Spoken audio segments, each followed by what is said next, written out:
Who would say they're pretty comfortable with math? Who would say math is something that's a little bit scary, a little bit, yeah. And that is certainly the case for high school students. And so I want to applaud you all for being here, for braving that if you're not typically comfortable with it. The question of what you value in the classroom for a teacher is an important question to ask, and I feel like that is actually a pretty common question to ask. If you ask a math teacher, undoubtedly they will say things like critical thinking and problem solving. But the question that doesn't get answered or asked as much, and consequently doesn't get answered as much, is the question is, how does that value actually express itself in the teaching? If you ask 10 teachers, math teachers, do you express critical thinking?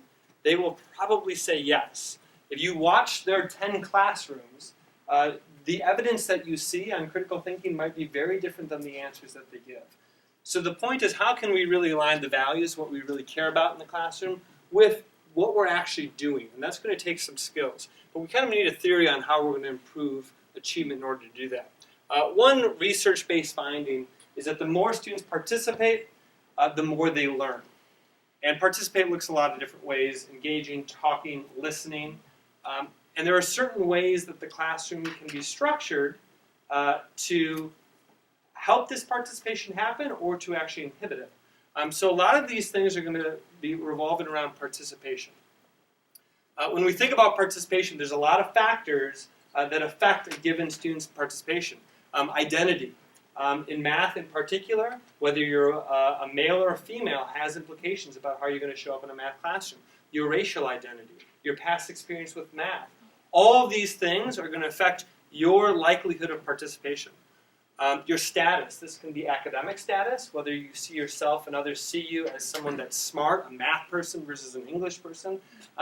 Also your social identity, how popular you are. How popular you are actually has a huge impact on how much you participate and how teachers see you, how other students see you. So issues of status, issues of expectations, what you expect of yourself, what teachers expect of you, what the school expects of you, what society expects of you. Issues of access, whether or not you have access to the curriculum based on what you know and what you think you can do. All of these things are going to affect participation, and we're establishing that participation affects student learning. But there are ways, in spite of these factors, to bring participation back up to the surface, and that's what a lot of these strategies do. In spite of these other factors, how can we get participation up? And that's actually the whole point of today, these instructional strategies that can mitigate some of the negative consequences of some of these factors. So I'm going to talk about a few that I tried to model today and talk about how they're meant to work. So one is build positive relationships with students. This is a research, and these are all research-based findings. Research suggests that positive relationships with students help all students achieve, but it also suggests that it helps some students more. Students that are historically disadvantaged in school or are historically underperforming or where society has lower expectations on them academically, positive relationships with students can help mitigate those negative consequences, particularly for boys, certain racial groups, students with disabilities. A lot of these negative consequences of not having a positive relationship can be mitigated by teachers' intentional actions of forming these relationships. What I tried to do with this and what I did in my classroom is to greet everyone when they come in with eye contact. And when I have 100 students that I'm teaching every day, it's possible that I'm not going to have an intense interaction with all of them, but at least I can make eye contact with them and welcome them. And that's what I attempted to do here. The two doors made this a little bit more difficult, but it's some easy things that just set off the tone in a positive way. Social belonging based on effort, not ability. This is huge in the math class. If you think that you're in this class because you're smart at math, that's going to actually exacerbate the effects of stereotype threat. If you make the class about being smart, that you have the ability, that you're a math person, something innate within inside of you, compared to you belong here because you work hard. So I can send those messages in a variety of ways. If I say, we all got 100% on this last test, you guys are so smart, you guys are good at math. that's going to actually exacerbate stereotype threat compared to saying you all got 100% because you worked hard. Emphasizing hard work and effort rather than ability can actually help students that are more likely to suffer from stereotype threat, the negative consequences of stereotype threat.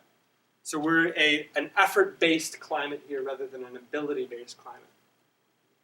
Multiple ability status treatment. This is quite a fascinating piece of research that was done.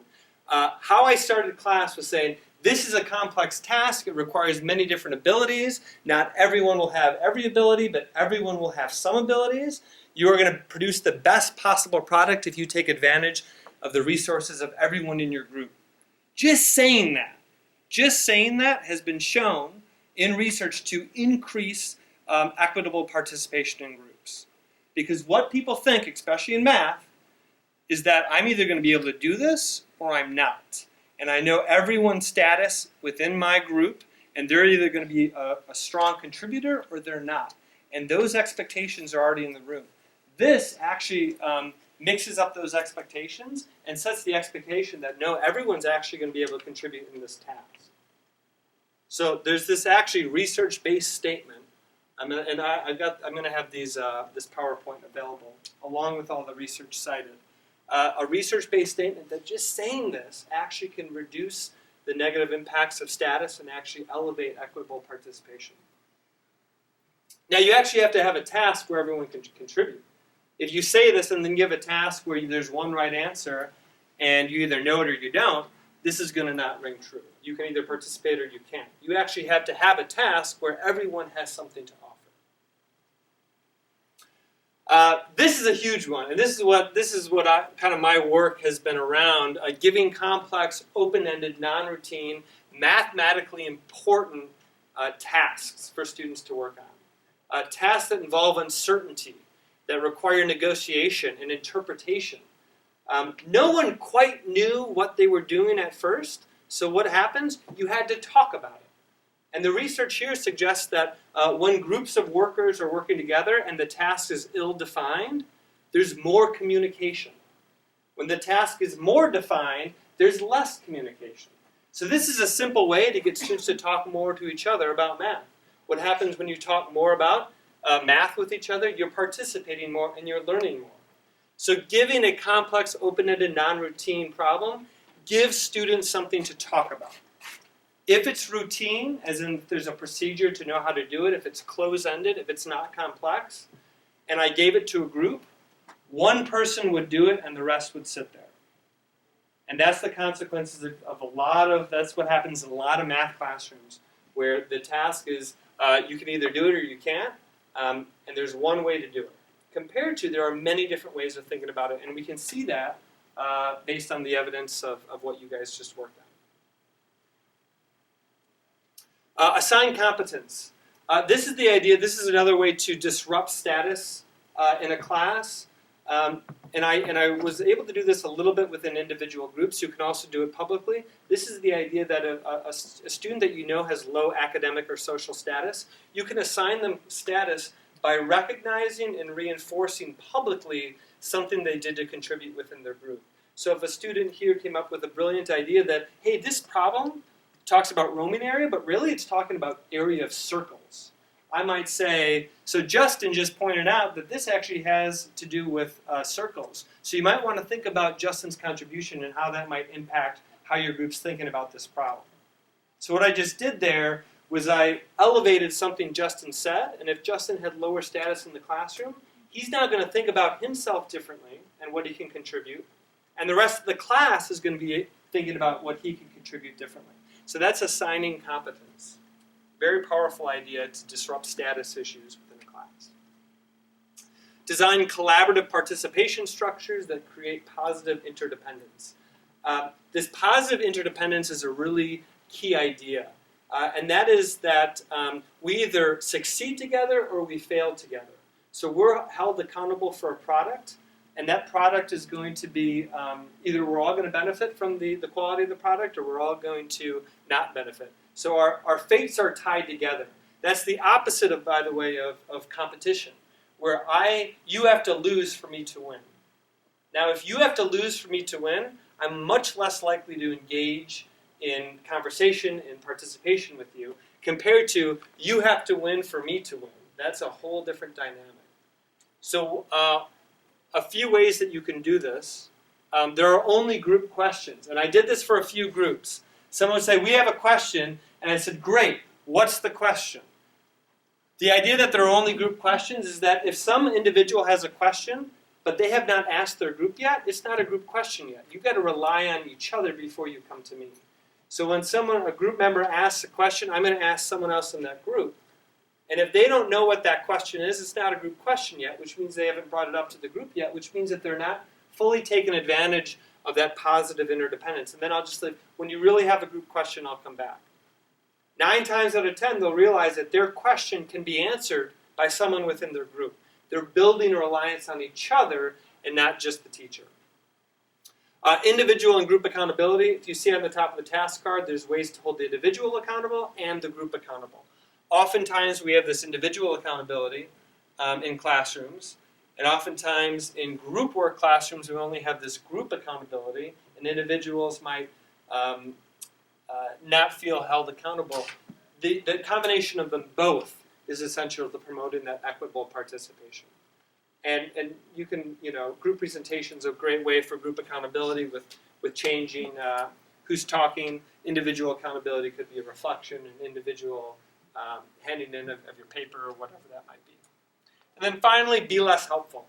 The less helpful I am as a teacher, and this is sometimes obviously, the less helpful I am as a teacher, the more the group has to rely on each other.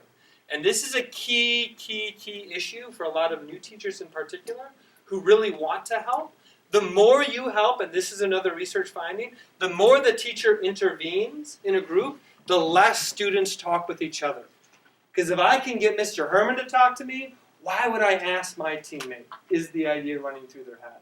But if they know that they've got to rely on each other, because Mr. Herrmann's not very helpful,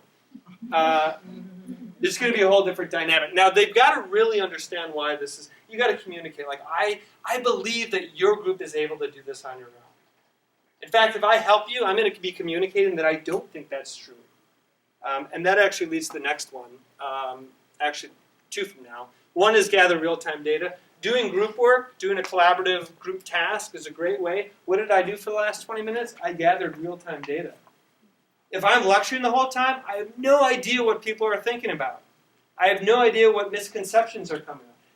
I have no idea what errors or ideas or insights anyone has. When students are working together collaboratively and vocalizing their thoughts and their opinions and their ideas, I can walk around and gather data and use that data to inform instruction. But I need that opportunity to gather data.